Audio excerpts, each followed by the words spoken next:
Ako po si Jerry Ricablanca, isang independent distributor ng DXN International. 55 days lang po ako sa grade 1, pero ngayon, isang sa rising star ng DXN International. Kung paano ako napunta rito, mahabang istorya yun. 5 taong gulang pa lang ako noon namatay yung papa ko. Yung mama ko naman, nag-asawa agad. Inapi ako ng stepfather ko, so walang magawa yung mama ko kasi mahal din rin yung stepfather ko. Diba? Nung 9 na taong gulang pa lang ako, lumayas na ako. At dito ako napunta sa Maynila. Dito sa Maynila, namasukan ako bilang isang katulong, tagalinis ng plato, tagalinis ng bahay. So, binigyan ako ng amo ko ng 50 pesos kada buwan na sweldo.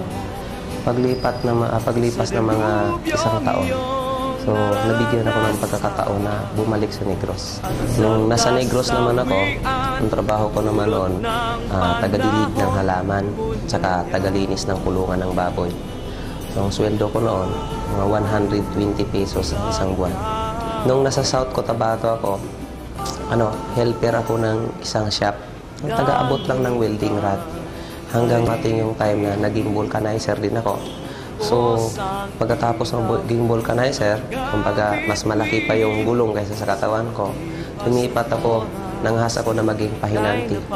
So, noon pa man, pinilit ko talagang gawin lahat dahil nasa pakalaki talaga yung pangarap ko sa buhay. Napunta naman ako sa Bungtod, Tago, Surigao del Sur. Ang trabaho ko naman doon, taga-feeder ng sugpo. So, ang 800 pesos na isang buwan. Ngayon, 19 years old na ako noon nang na-discover ako ng isang technician na hindi pala ako marunong magsulat, magbasa. Naawa siya, tinuruan niya akong magsulat ng pangalan, apelido. So, pinagtiyagaan niya ako sa loob ng 6 na buwan hanggang sa natuto. So, sa kauna-unahang pagkakataon sa buong buhay ko, doon ko palang natutunan at malaman kung paano magsulat ng pangalan ko at saka apelido. So, magmula noon, nagkalakas loob ako na pumunta ng Maynila. Kasi alam ko wala akong pera noon. Wala ko rin akong matitirhan. Pero naniniwala ko sa sarili ko na ang success sa isang tao ay hinahanap yan. Sabi nga doon sa libro na basa ko, success is not destiny, it's a journey. Pero hindi pala ganun kadali yun.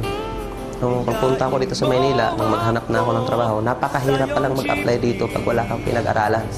So imagine, pag nag-apply ka, hinahanapan kanila ng requirement. Eh pagtingin sa biodata, ni grade 1 walang tinapos. Kaya walang tumanggap sa akin. So, ang bagsak ko, construction worker. Dahil wala na akong ibang mapuntahang trabaho, kundi yun lang. So doon, alam kong napakahirap yon at hindi bagay sa katawan ko. Pero yun lang ang trabaho na tatanggap sa akin. Kaya umabot din ako ng mga 7 taon. Pero kahit nandun ako sa construction, nanghas pa rin akong mag-apply ng ibang trabaho para baguhin naman yung estilo ng buhay ko. Kasi napakahirap talaga. So, nag-apply ako bilang gwardiya. OJT ako noon. Halos 4 na buwan din ako nag-OJT. Taga-saludo lang ako ng mga dumadaan. So, galit sa akin mga kasamaan kong gwardiya kasi kahit taxi na dumadaan, sinasaluduhan ko. So, dumating yung time na may nagtatanong ng English, hindi ko may sasagot dahil hindi ko maintindihan. Hanggang sa natanggal din ako, hindi na ako pumasok. Akala ko, wala na akong pag-asa sa buhay. Kasi hindi na ako makahanap ng ibang trabaho. Akala ko noon, sa construction worker lang talaga ako nababagay. Pero hindi pala. Hanggang nabigyan ako ng pagkakataon na nakita ko ang DXN International. At dito pala, magsisimula na magbabago ang buhay ko. Dito sa DXN International, tingin ko, ito na yung napaka-perfect company.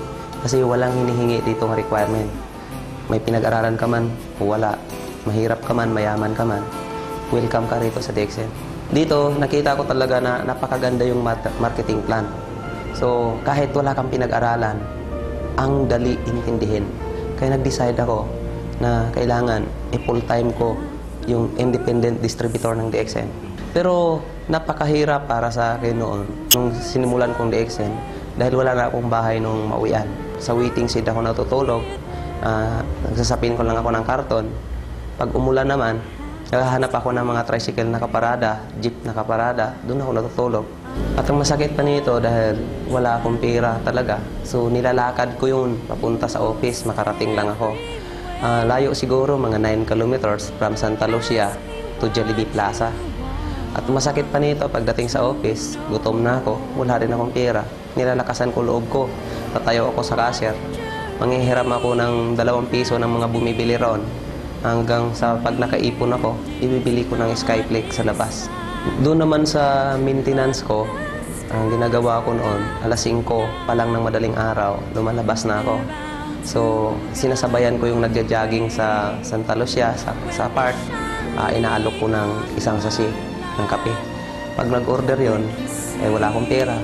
Kasi brochure lang pinapakita ko. Patakbo ako sa office, manghihiram ako ng mga ka-crossline ng mga kaibigan ng kape para i-deliver ko sa kanya. And then yung 45 pesos no na yung discount, yun ang pamamasahe ko. Pero hindi rin nagtagal, nakikita ko rin yung pinaghirapan ko. Kasi pinilit ko yun dahil alam ko na ang hirap dito sa DXN, sila lang. Kaya nung nakita kong first check ko, 4,382. Second check ko sa DXN, 7,914. Hindi ko sukat akalain. Pangatlong buwan ko, 30,251. 27 days ko lang nakuha ang star agent position. Then, 2 months and 11 days, nakuha ko po yung star rookie. Kaya, napakadali lang ho sa akin para naging rising star dito sa DXN. Magmula noon, nakahanap na ako ng magandang tirahan kahit nag-a-apartment na ako. Hindi na ako sa waiting seat na natulog. Ang pinakamagandang blessing sa akin ng DXN, 9 months pa lang ako, nakapunta na ako ng Malaysia. At yan ang kauna-unahang pagkakataon na nakasakay ako ng eroplano at nakapunta ng kahit Asia man lang. Tingin ko noon, pag kung nakikita ako na nasa hotel kami natutulog, isa sa pinakamalaking hotel ng buong Asia, ng Ginting Island. So parang tumutulo luha ako na parang kailan lang, pala hinahawakan ko, siminto hinahalo ko, parang kailan lang, nasa karton ako natutulog. Pero doon ko naramdaman na isa sa pinakamalaking hotel ng Asia, nahigaan ko na.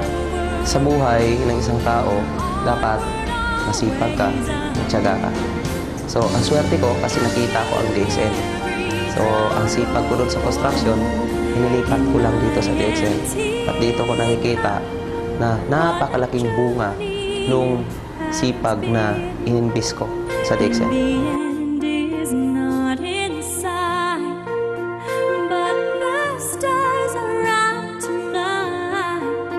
And they're bound to guide my way. When shining on my life, I can see a better day. I won't let the darkness in. What a journey. Ako si Jerry Ricablanca, isang independent distributor ng DXN International, Rising Star. Kapatid, kung nakaya ko, kaya mo to.